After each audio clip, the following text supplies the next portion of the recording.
If the body is given the right environment, I believe it will heal.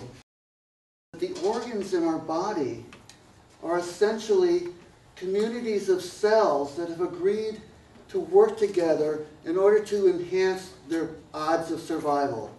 This is fascinating to me and really a fun idea because it tells me, oh my gosh, 30 trillion cells and they all have to communicate with each other. If those 200 billion cells that are dying daily aren't replaced, guess what? That means we're getting older and older and older. Because we often pick up beliefs from our parents and our immediate environment when we're toddlers that are not beneficial to us. False beliefs, negative beliefs, fear-based beliefs, and they become part of our modus operandi. They determine how we respond to life for the rest of our lives. I got myself into a profession where I was involved in chronic worrying, chronic stress on a day-in, day-out basis for 35 years.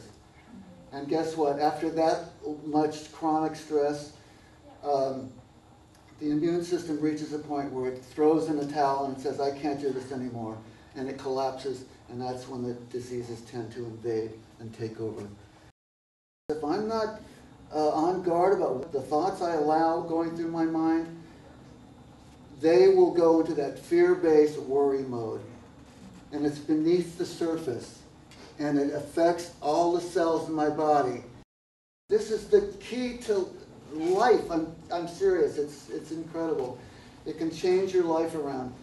You have a mantra of, say, 3 words that make you feel really good, and you try to visualize what it is you want, and a lot, in this case, really good health or whatever, and you keep repeating that over and over and over as you're falling asleep.